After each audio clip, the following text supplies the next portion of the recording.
Hello, hello, hello. Welcome into Strategies for Living here on 1017 FM and 710 Keel. I'm marriage and family therapist David McMillan. You are Rapid Ruben Wright, producer extraordinaire. I don't see Carla again. What gives? Right. Apparently, she wanted more than a couple of days on vacation. I don't know. What are you doing? I don't know what her deal is. What are you doing? What are you doing? Well, of course. What are you doing? What do you mean? What am I doing? What you? Aren't you the producer, fella? I know. Yeah. Right. I don't have a co-host. She's insanely hard to control. You should know this by Yeah. now. Well, so who's this you drug in? Oh, you know him. He's been in here before. Okay. I'm picking with you. How you doing, Ruben? I'm doing excellent. And evening. I'm especially picking with Greg Greer. I wasn't going to say anything. I was just Yeah. going to kick back here. You be just get nice kicked and- back here and just pretend that I was going to watch the fun. Yeah. Well, welcome, Greg. Welcome back Thank you. Thank you to very much. Strategies for Living. Greg Greer's a MSW. He's the owner of Voices of Recovery, and you can we'll tell you as we go along how you can find out more about Greg Nice. and his work. He's a certified group psychotherapist with AGPA and a certified addiction counselor and lead therapist over at Palmetto Treatment Center. Way over in Rayville. Way on the other side of the Louisiana. state. Yeah. Yes. But thank you for coming and being doing double duty today, being co-host and life strategist all at the same time. Ruben is going to pay you double at the end of the show. That's right. You're a generous man. So one of the things we're going to talk a lot today. We'll talk about a lot of things. And I know you love to do work with addictions, and I want to talk a little bit broadly about what an addiction is, because some people have some different ideas. In fact, I sent you an article. You did.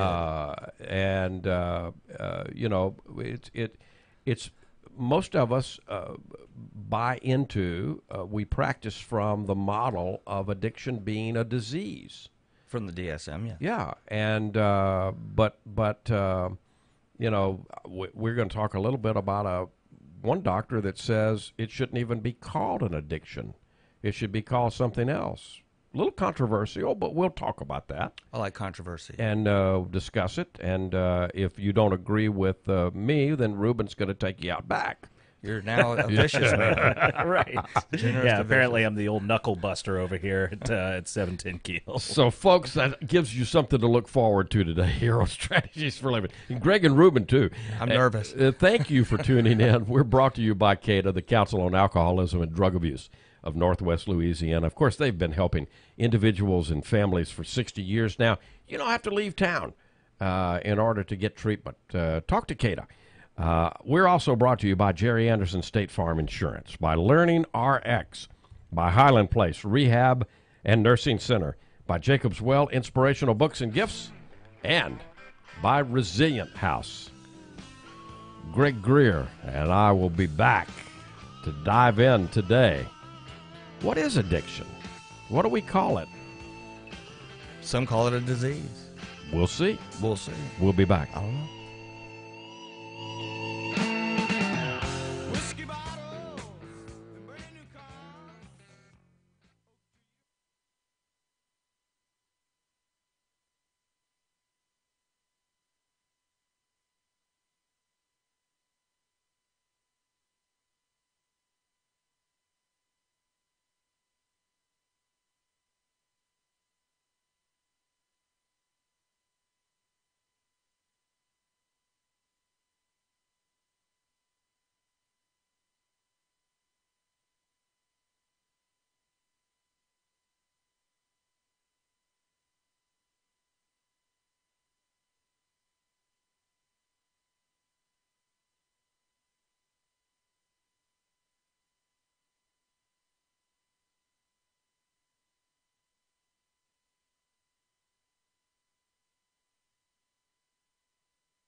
Welcome back. Welcome back into Strategies for Living. I'm marriage and family therapist David McMillan, social worker Greg Greer, certified group psychotherapist with AGPA and certified addiction counselor is with me today.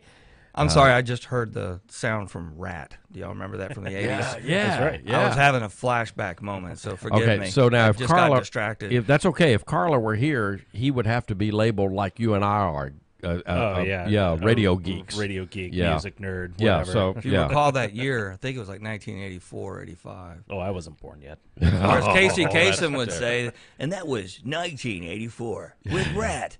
And that's your long-distance dedication. Oh, I love Sorry, I just went poor ADD. Casey. It's I know. I Yeah, just ruined you it. know, in radio, you hear a lot of Casey Kasem impressions. I've heard just about everybody's in the building. That was really good. Yeah, it was good. It was good.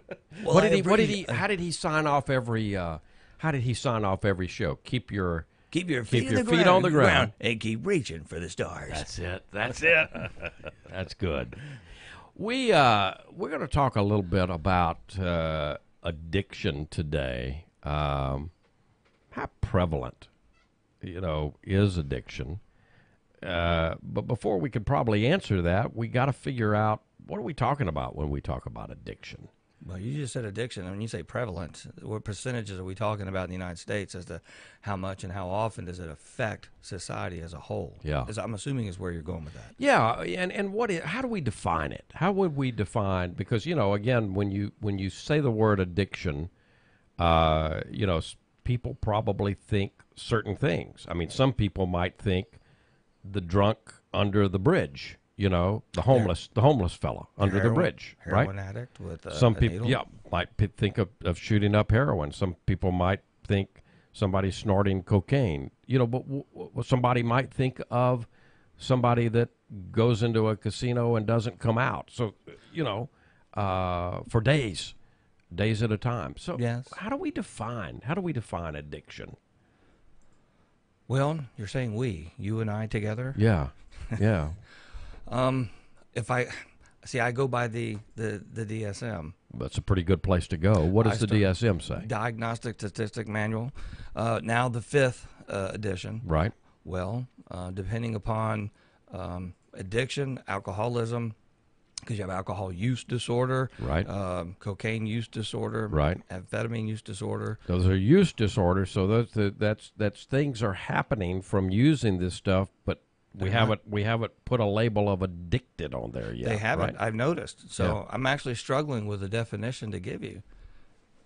So for me, Greg, addiction is when it becomes the most prevalent thing in one's life. When it goes front and center, and you would do anything for the next fix, whether that's alcohol, whether it's cocaine, whether it's getting into the casino and gambling, it begins to control your life. You no longer are in control of your life, really. The addiction is. Yes. Does that make sense? I'm with you. I'm following. Yeah. And so it takes front and center.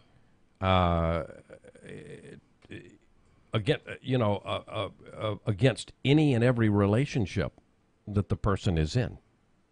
I've heard it said that I have a relationship with that substance, Yeah. and that relationship, as you say, takes precedence over any other relationship. Yeah. And so then the areas that it's affected, I no longer have a relationship with my family. So interpersonal relationships are now, as the word they use, impaired. Right. I don't have a relationship at work. And so now what they call it, occupational relationships are now impaired. Socially, let's say I have legal issues. Right. Well, there's societal functioning. Let's see, what other areas do I have? Occupational, work, Relationships, personal relationships. relationships. And so these areas have now taken a back seat because of relationship with the addiction. And I like the way you phrase that, because we're looking at substances. And when you said gambling, or you went to casino, I just went to gambling. Yeah. Then that's not a substance, but it's a behavior. behavior. Oh, it's a behavior, but let's talk about that. It because does affect parts of the brain similarly. The chemical that you still have a chemical addiction there. It's just that the behavior creates the addiction, the chemical reaction addiction inside of you. You're chasing something, though, aren't you? You are. There is a chemical reaction going in the brain. Exactly. And the intake is a stimulation that has occurred from an action, not an ingestion. Right. And that's where I'm differentiating between the two. And some people might even say, well, what about video gaming? Exactly. You know, could we throw that in the mix there? I would say so, yes. Yeah. And that might not have made it yet into the DSM.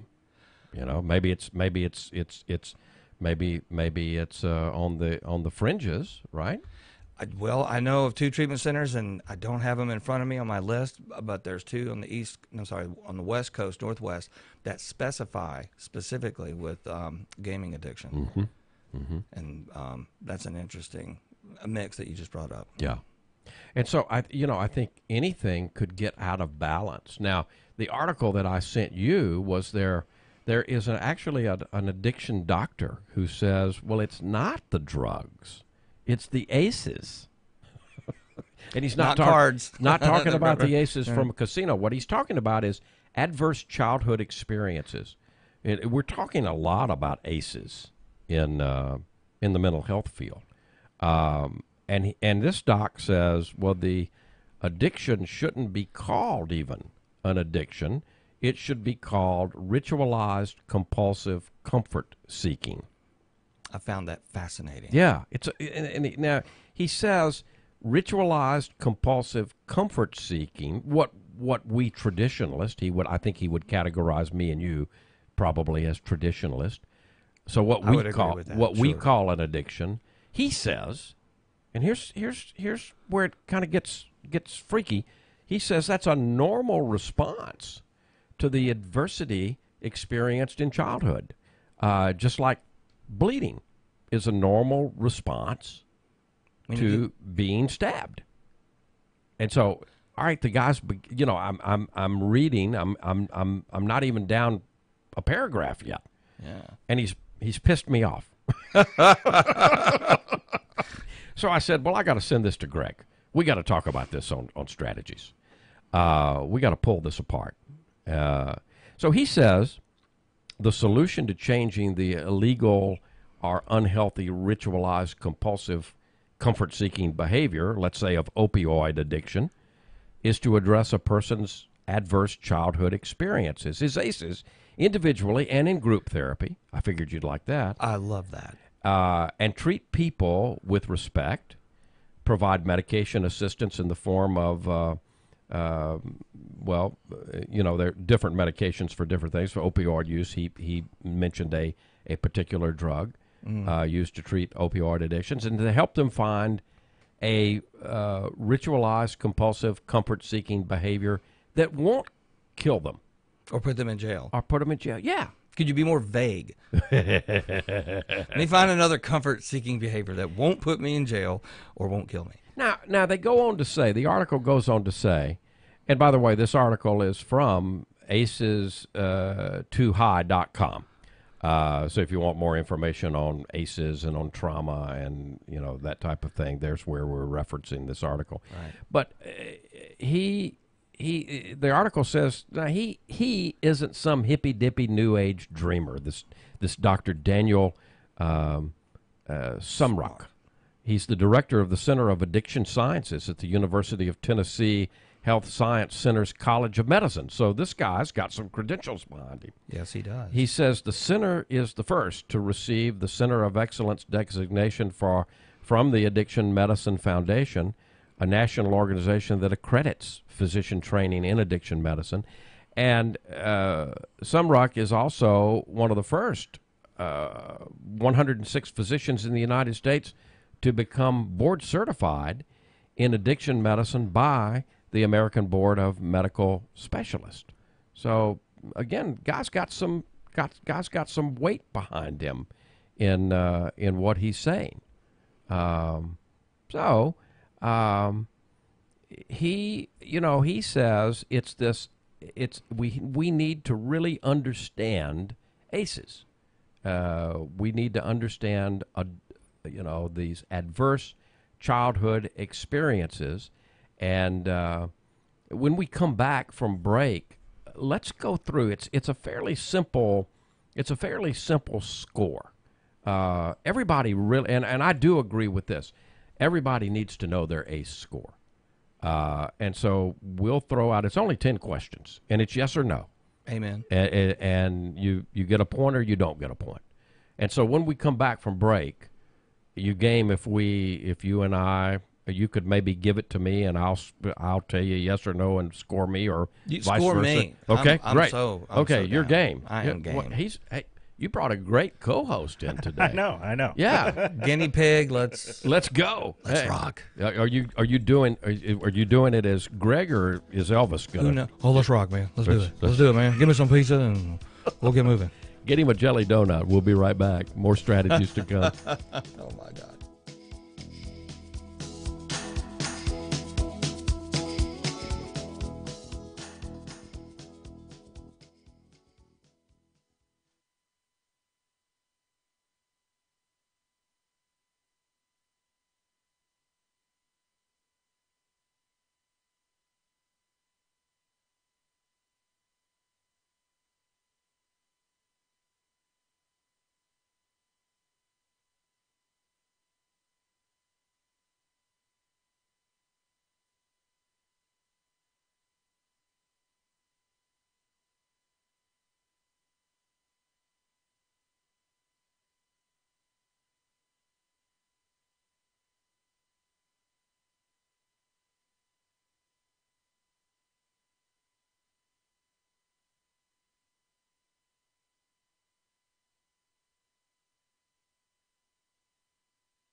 Bright light city gonna set my soul, gonna set my soul on fire. Oh yeah.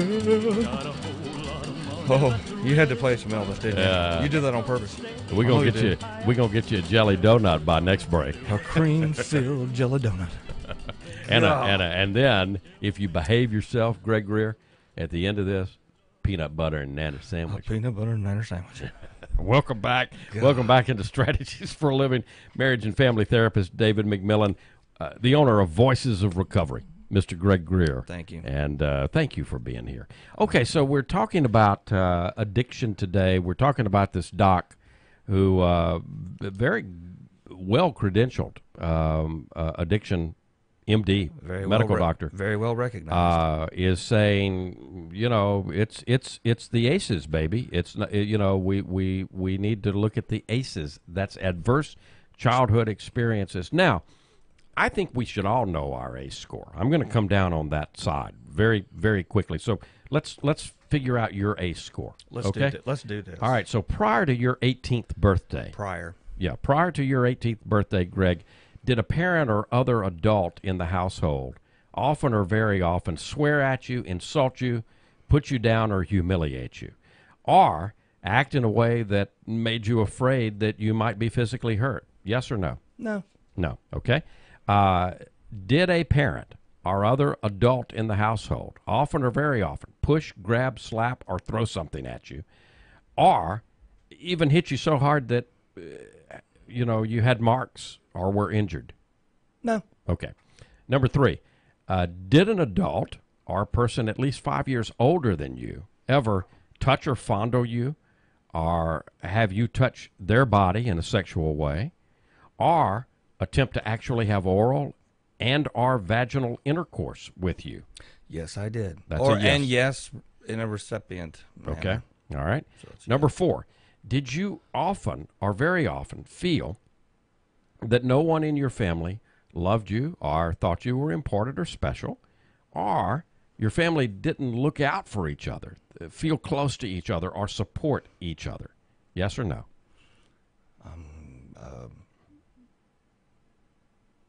Gonna say no.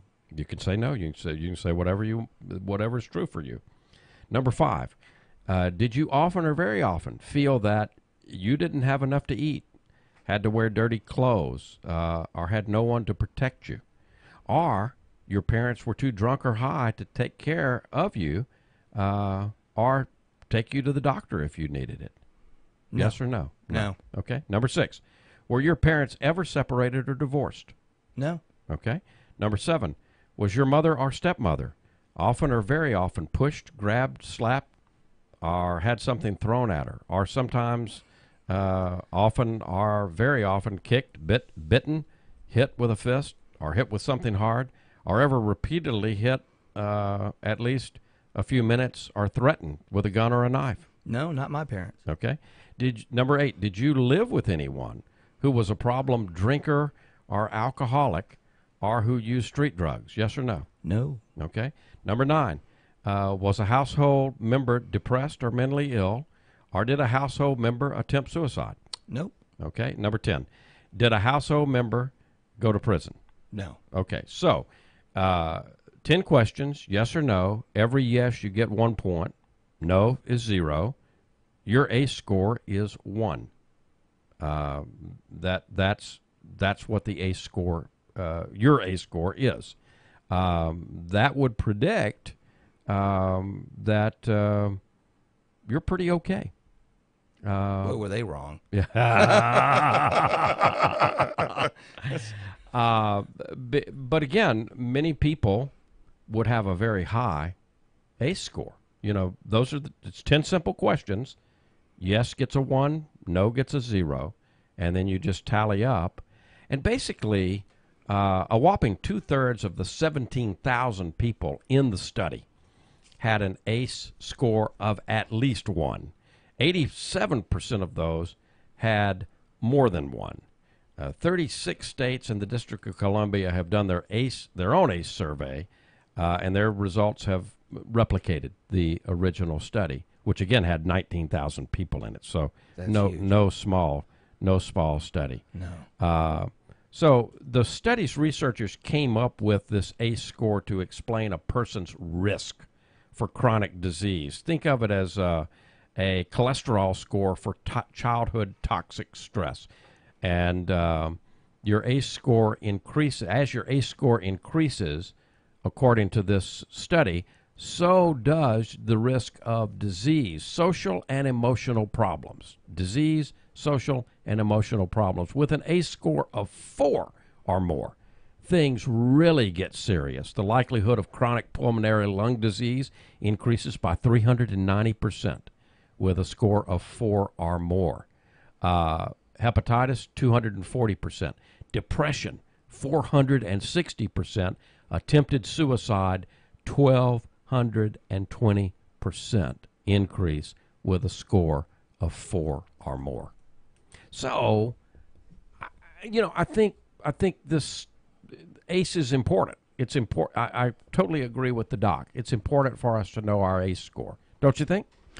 I find it fascinating simply because of the fact that what I answered, I've been through treatment 3 times Yeah, myself. I know and that. PEC'd a few times Yeah. for based Yeah. well, and Yeah. and so with the ACE score being so low, makes me curious as to be able to do his research and find the numbers that differentiate low scores that have ended up with high risk. See, The terminating factors. I do not argue with him at all that the adverse childhood experiences, the ACE study is important. I do argue with him, with all due respect to his credentials and who he is, but I disagree with his statement. Addiction shouldn't be called addiction. It should be called ritualized compulsive comfort seeking. And perhaps it is a ritualized compulsive comfort seeking, but I think there's value in also calling it what it is, and that's addiction. I agree. Yeah. I find it interesting, too, this phrase, ritualized compulsive comfort seeking. The human development model, let's say Eric Erickson's, or even, Freud, with a child that self-soothes at some point in time and able to overcome during those different milestones of emotional development. How do they learn to cope through each of one of those events? And so this ritualized compulsive comfort seeking, in order to self-soothe themselves based on whatever crisis is being mentioned through the ACE scoring process. Does that make sense how I'm wording it? Yeah. And so this is what I'm trying to comfort myself based on this supposed crisis that's occurred based on each of the events that he's listing out from his ACE scoring. Right.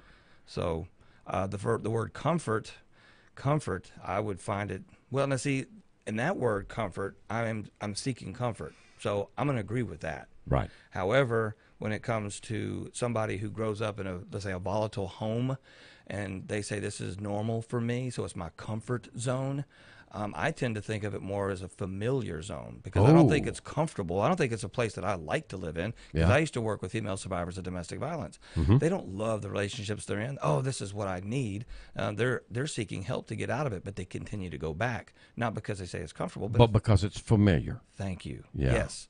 So to say it's comfort, I don't know. That's just one of my things that I have a problem with. And that's just a word that we do use regularly, I think, with many people, and even in treatment. Oh, Yeah. it's my comfort zone. Yeah. So No, just a that's way your to phrase it. familiar zone. That's what I call it. That's My that's what you've gotten accustomed to. Exactly. Yeah.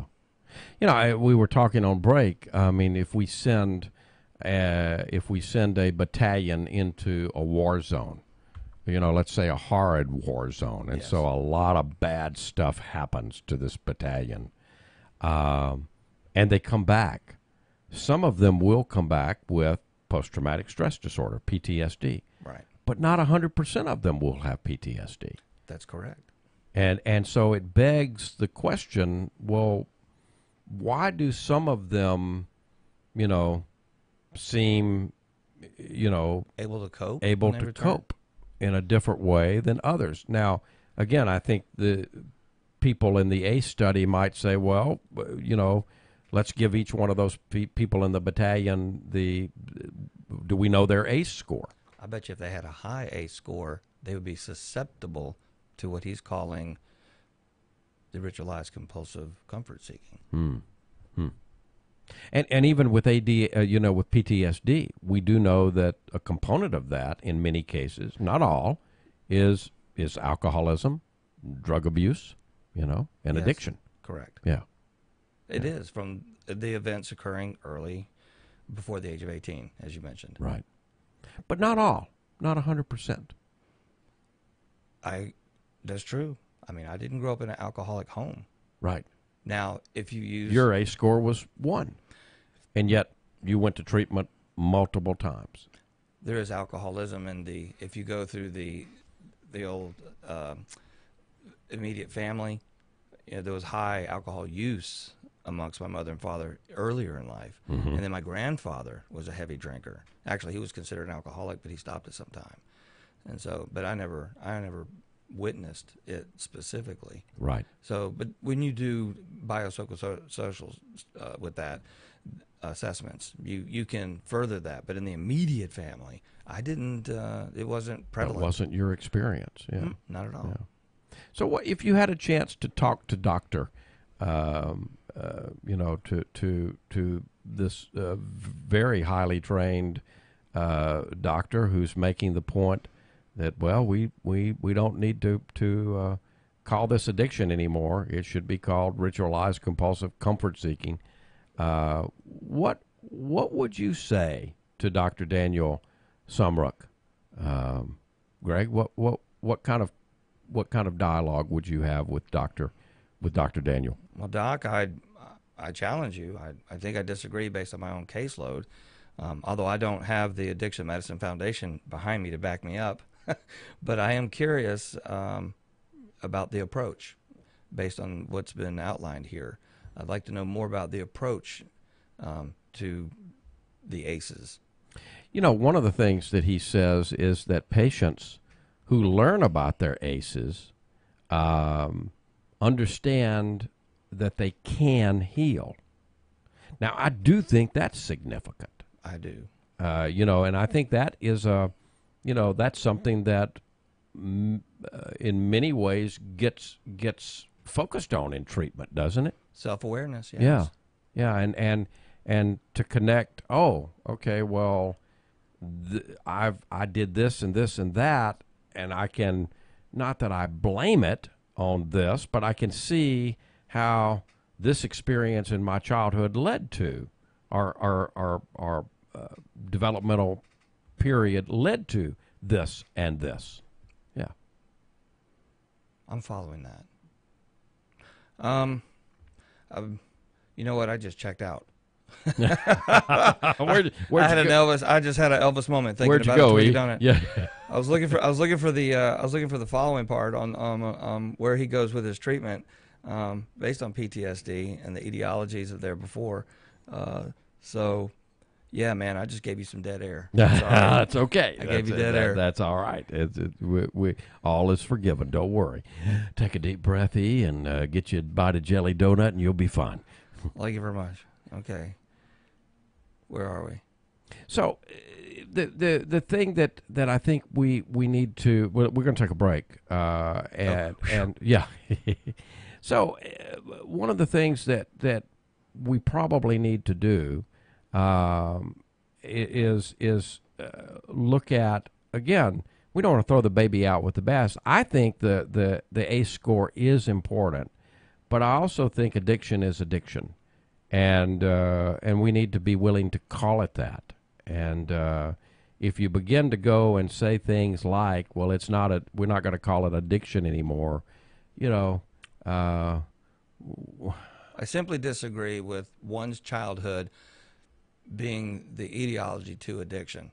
Either biologically, physiologically, you're either, once your body has become to the point where the progression has gotten to a point where it's more prevalent in its use, then that's part of the addiction. I don't think your childhood makes that the major factor. We are going to continue this conversation today with Greg Greer, and we'll be back. Is that for Greg? Except for Elvis or Greg? Yeah. We'll be back. Right.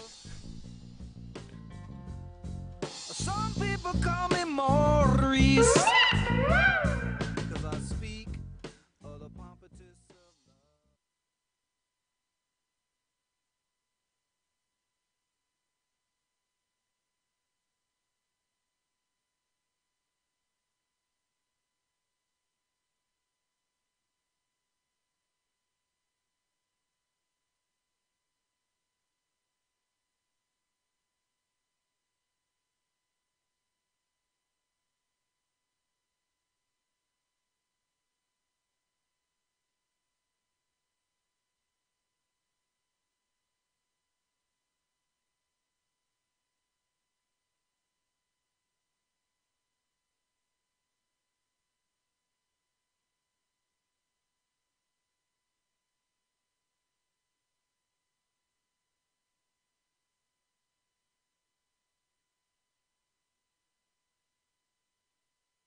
Welcome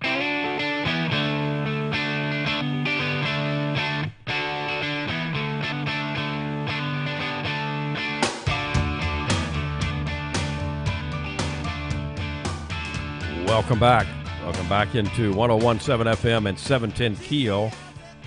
Welcome back into Strategies for Living. Marriage and family therapist David McMillan, social worker Greg Greer, certified group psychotherapist and certified addiction counselor, or just certified. A licensed addiction counselor. Licensed addiction counselor. Let's get it right. Dadgummit. Yeah, there you go.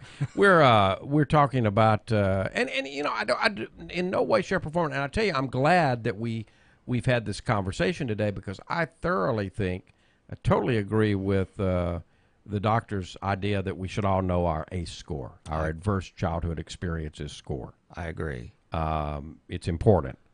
You do I know in your work, you were telling me that you call it the wall. We call it the wall. You don't do this kind of in the same formal way of asking the 10 questions that the ACE study, and I gave you the exact questions from the ACE study. You scored a 1. And my insecurity wants to be higher. Yeah. Sorry. I want that 4. My How can I get addiction to is 4? I need to have more than just 1. But what you call the wall, describe what you do, because I think that's powerful. Well, the ACE score, as we said, quantifies 1 through 10 in 10 quick questions, really. Right. And the wall is something that takes about at least 20 to 30 minutes, depending upon length of life. Right. But we go through the emotional events in one's life what stands out for you emotionally. That has emotional value, something traumatic, something wonderful. But any of these moments we go through, and the whole group is able to identify it, and we process each of those. Right. And so, according correlate with the ACE score, you're going to identify, the events that I had with my parents divorcing at the age 5. Right.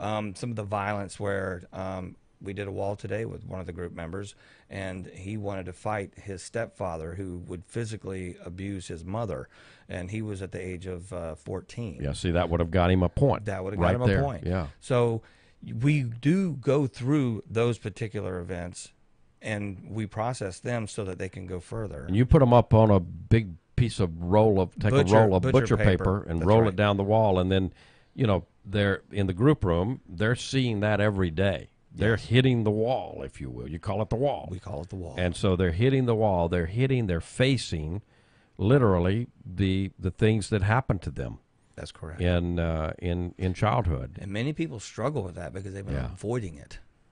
Yeah.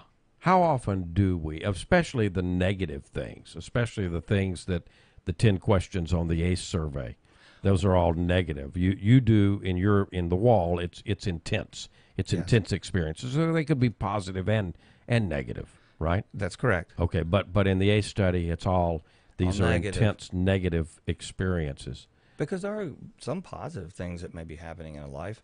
I want them to explore all of them. Right. And what's interesting is how many times some people, because they want to put on a face, they want to describe this Leave It to Beaver ordeal. And we've already talked about some things. Well, we noticed that you left this off the wall. You left this off the wall. So the group as a whole worked together to say, well, what happened here and there? So That's the power of a group, isn't it? The power of the group, because we're here to support you. Yeah. And many people still have the old role and defense mechanism that they're wanting to not present that side. They've been wanting to keep that a secret. Yeah.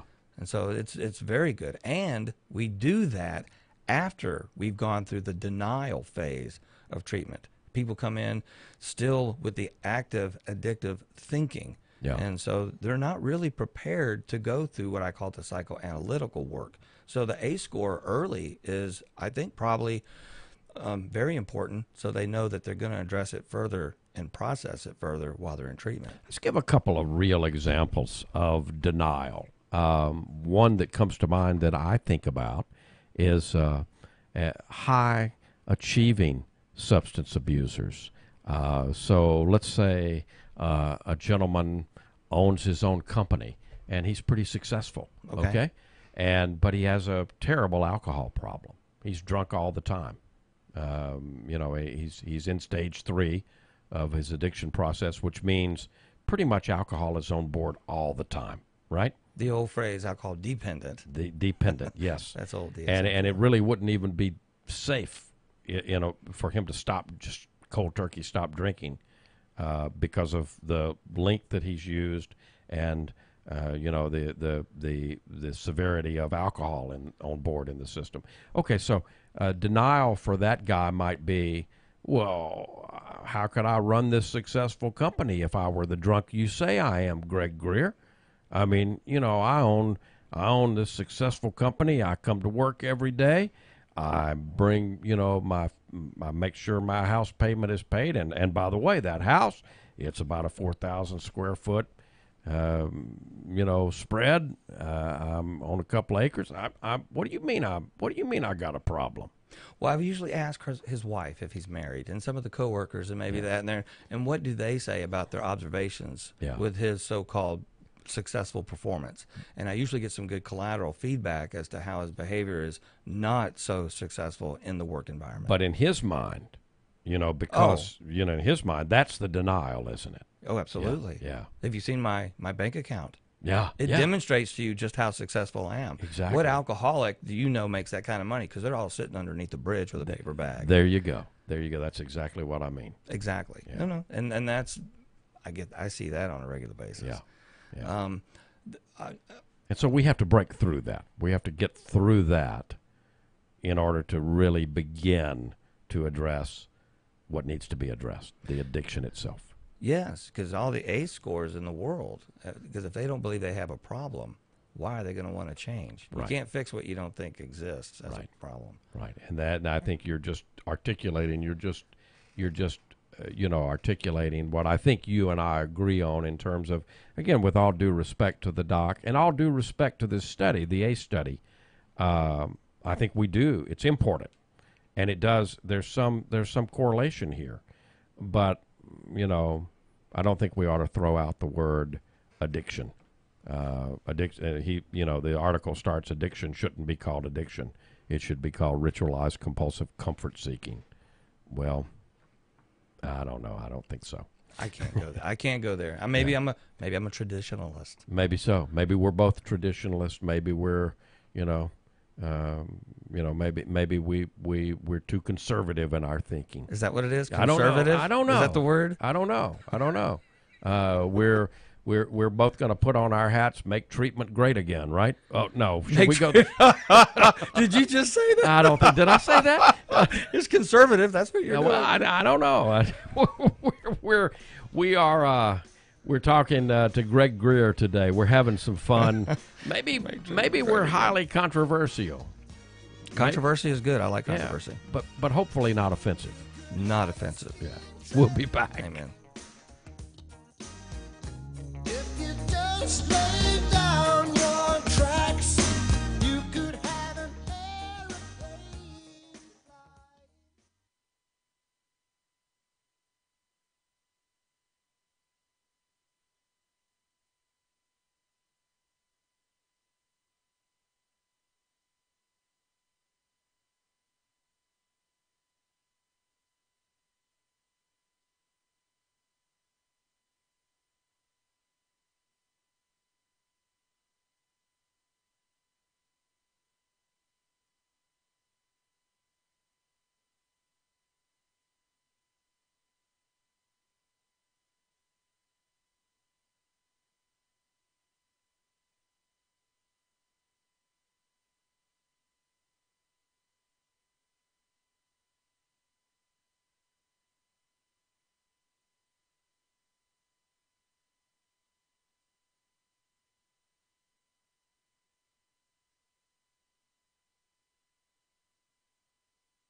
Welcome back. Welcome back into Strategies for a Living. 101.7 FM and 710 KEEL.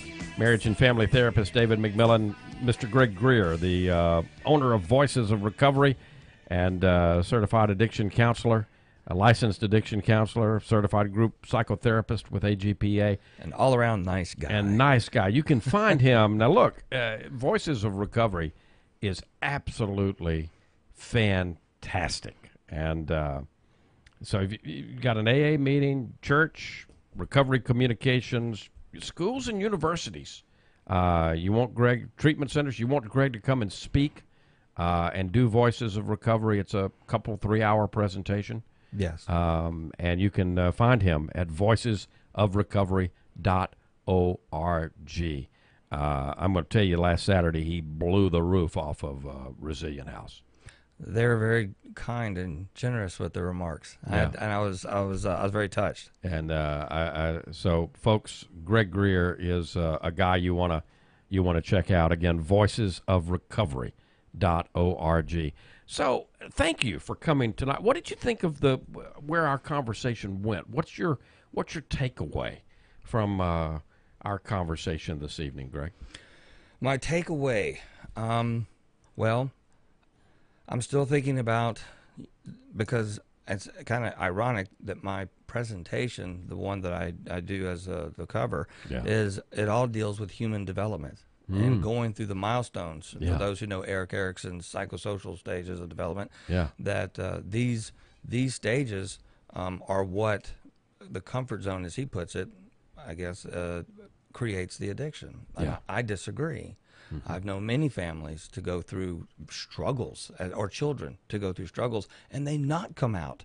Now, I do believe they may have addictive personalities, Yeah. and that's another subject I guess we could have carried. Well, maybe we'll bring, when you come next time, maybe that's a subject we'll talk about. Another invitation. God, Another this invitation, is- absolutely. Wow, this is ongoing. Thank you. The good times just keep on coming. You Rock know? and roll. Yeah. So I think the adolescence, the development, definitely, using the ACE score, I kind of like that. Yeah. I think that's something I can use ongoing. Yeah. And I say that for efficiency's sake. A lot of people say, hey, is this going on, this going on, this going on? Yeah, Well, you that's might even something- incorporate it into your wall, not to replace the wall, but to say, No. okay, let's quantify the wall. You know, like- yeah. From a let's- researcher standpoint, yeah. let's take a look at the numbers of what we have. Does Yeah. this put our risk? And this is what this incredible study, this incredible 19,000 plus study that's been replicated in many, many, many states and Washington D.C. and have found the same things. This is what it shows, and so you need to know your score. Yeah. So what I take away from it is still the importance, really the importance that adolescence development really means to, I think, our adult life.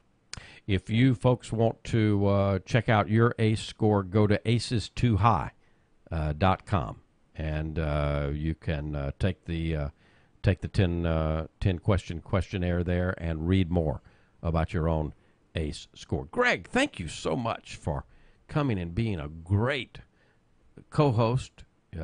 Your hair is not quite as nice as Carla's, and you're not quite as sparkly as Carla, but other than that, he did okay, didn't he? It worked out. Yes, he absolutely did a fantastic job, despite not having Carla's hair or Cheshire Cat smile, as you said. I'll work on an impression of her, so one time when I come back, I can do her perfect. voice. I can't wait. I can't wait. Folks, thank you for tuning in to Strategies. We've been brought to you by CADA, by Jerry Anderson State Farm, Learning RX, Highland Place Rehab and Nursing Center, Jacobs Well, Inspirational Books and Gifts, and by Resilient House. If today were the last day of your life, you only had one more phone call that you could make, who would you call? And what would you say? And why are you waiting? Make the call. For Greg Greer Good and night. for Reuben Wright, I'm David McMillan. See you next time on Strategies for a Living.